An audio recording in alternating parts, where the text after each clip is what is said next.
Alright, what's going on, guys? Trev back again, here to bring you another video. This one's going to be doing my first Q&A after seeing the finale for Fear the Walking Dead Season 2. In this one, we're going to start with updating our thoughts on whether or not we're following a group of villains. Man, sure looks like it.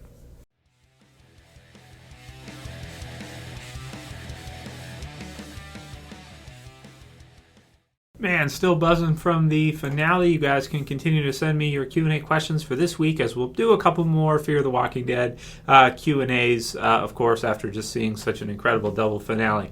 So, lots of good stuff coming up, of course, getting geared up for The Walking Dead Season 7. And I've got my trailer set for the channel for this Sunday coming up. So heads up for Sunday, guys. The trailer should be a lot of fun.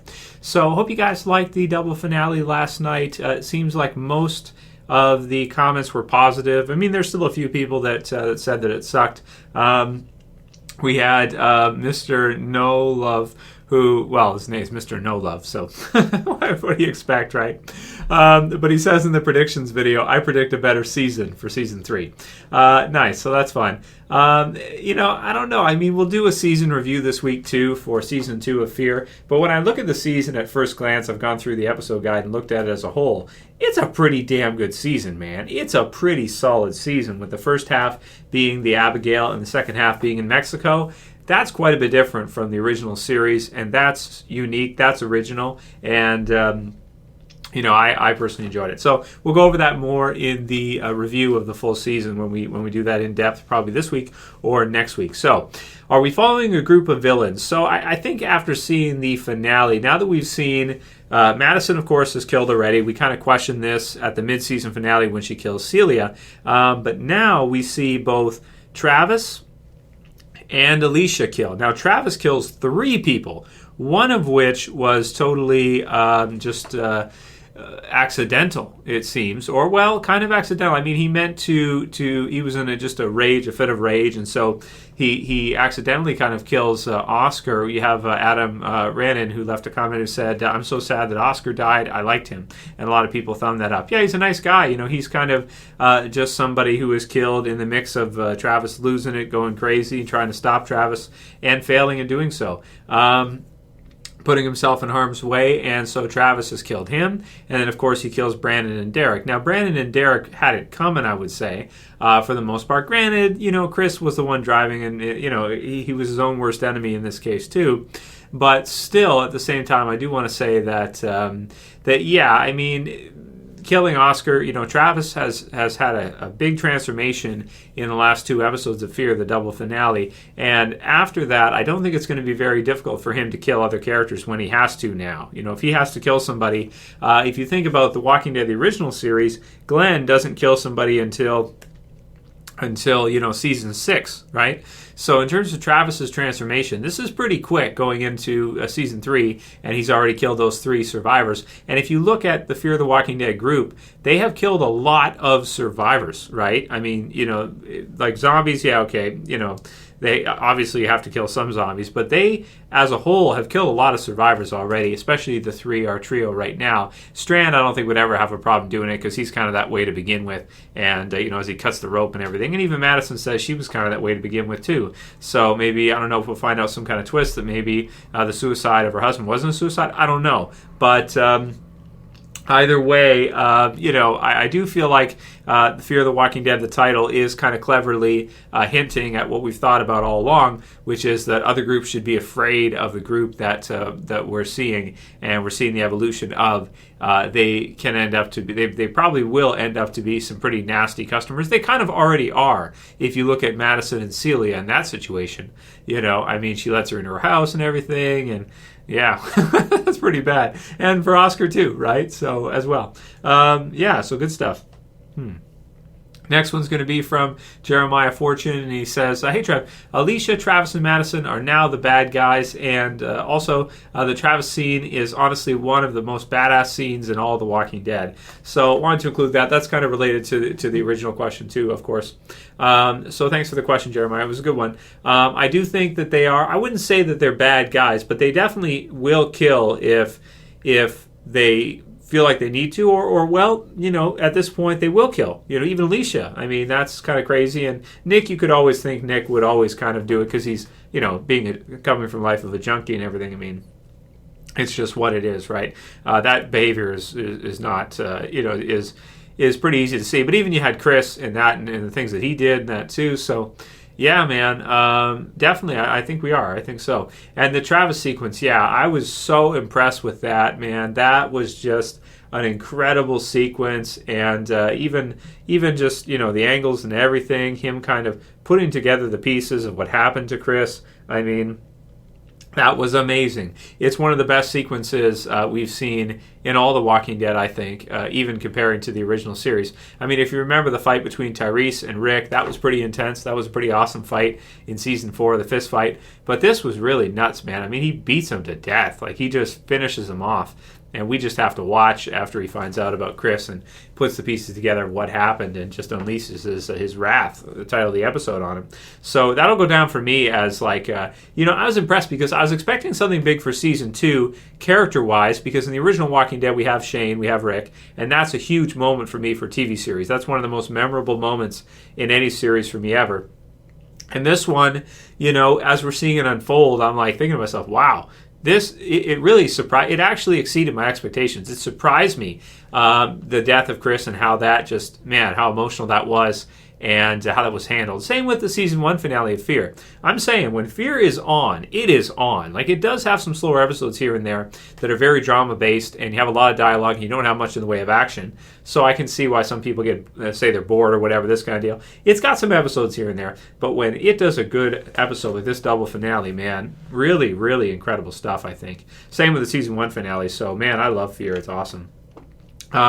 Next one's from Trashie, and he says, that's how you do a bloody cliffhanger, keeping your viewers hyped and highly anticipated for the next season, not hating and fuming for the next season. It was a really good type of cliffhanger. It's not really a cliffhanger. I mean, it is, but it isn't. It's like a continuation of the story, right? But the thing that was great about it is that we saw this half end with the conclusion of a lot of story arcs that were going on in the second half. The Colonia is done now. We'll probably never see our group go back there, I don't think. And, Alejandro's killed. You have the conclusion of what happened with Brandon and Derek, so that's resolved. The Chris arc is resolved. And you've got mostly the hotel resolved. You've got Strand still there, so we'll see some of that. But you just have so much change in this finale that even though it's a new kind of cliffhanger, with the border, the story continues. So we saw a resolution to a lot of the storylines that were going on in the second half, and now we're getting into something new, and it sets us up, but it doesn't leave us, hanging on for the next part. So it was really good. I like it when they do these. The cliffhangers that are tough are the ones like the Walking Dead Season 6 finale, as you're alluding to, I'm sure, with, of course, Negan, where it's like, that part hasn't been resolved, but again, that's an overarching thing that's going to be going on for seasons and seasons. So, yeah, and they've done that lots of times in The Walking Dead as well. Charlie Myers said, although I despise Chris, his helpless death was tragic. I did think it was pretty tragic when Travis puts together the pieces of it in his mind, and you get to see it as a sort of a memory kind of assembling from what Brandon and Derek are saying. And man, I thought it was really tragic, but also it was really well done, because if you think about it, they're just kids, right? Like, they're not a group of governor type hardened villains, they're little punks, right? They're little badasses, but they're not like well-organized adult villains like the governor or like maybe Negan or some of the others we've seen in Fear so far. Maybe the Border Patrol, we'll see how they end up. But they're not. They're just a bunch of punk kids going crazy, going nuts in a zombie apocalypse. And Chris, of course, nice setup too, right? Because Chris was driving. Travis was just starting to teach him how and everything. They were probably getting wasted, drinking and driving, whatever they were doing in a zombie apocalypse. The guys are sleeping in the back, and it's like, they let Chris drive, and you think that they might. And, of course, this happens. So, man, Travis holds them accountable, but it was tragic for Chris. He was his own worst enemy, and had he have actually listened to his dad and been more organized, been more just overall smarter about his decisions and taking life seriously and not being such an idiot, then his fate would have been much different. So his worst enemy was himself in the end, and it makes a lot of sense because he's not really going to be like this intimidating, really bad villain type of character too. So I thought it was pretty realistic and set up nicely because they had the scene with the teaching him how to drive and everything, and it's like, yeah, nice. Works out nicely. The Fizz says, great to finally see Travis go full Rick. You can make some nice parallels between Travis and Rick, I think. I really do think that you can. He's different. He's a different character, of course, than Rick. But at the same time, I'm really looking forward to seeing what they have for us in the future for Travis. I think his character transformation already has been one of the best that we've seen so far in the series. I mean, of course, Breaking Bad will probably always take the cake with Walter White as being the best, television series on-screen transformation of a character ever, probably. But for Walking Dead, I mean, you got Rick, you got Daryl, and everybody else, their transformations. Carol, maybe Carol's is the best for Walking Dead overall, but I think Travis's is one of the best as well too. I wonder if you could say Carol's transformation is better than Walter White. That's tricky. I mean, I guess that depends on what you're more of a fan of. But yeah, I think Travis's is one of the best already so far. Madison's feels a little bit contrived to me. It's a little weird. Like, it's a little weird that she would kill Celia unless she's hiding a secret and he didn't commit suicide and she did kill her husband. See, now that's interesting right there, right? So we'll see if we find out more about that in the future and if that's where they're going with it. I almost feel like it might be. And the last one will be from Adam Ford. In the predictions video, he said, everyone will meet up again from being captured by the Border Patrol. So that's pretty much my predictions video, what I said, pretty much. So maybe except for Strand, so we'll see. But yeah, it seems like the new group of villains at the border. What I'm guessing is with them, they were probably stationed there, somewhere near there, and they were probably seeing people coming and going as the zombie apocalypse was going down. Chaos, not knowing where to go, people trying to get into the States, people trying to leave the States, and just all kinds of chaos. So they decide, all right, let's just stay here. And we've got all armed to the teeth. We got all this ammunition and everything, and we'll just survive here. So, and take whatever we need from people as they come and go, because they might not have that much in the way of food in that. I'm not sure how much stores they would have. So yeah, but that'll be it for this Q&A. First one today, guys. We'll do another one soon. If you guys liked it, please let me know by thumbing it up below. And if you're new to the channel and you want to subscribe, bottom left, I appreciate everyone's subscriptions. Thank you guys for all your support. That's it for this video. See you guys again soon for another. As always, it's Trev, and I'm saying peace. Later, guys. See you soon. You better subscribe.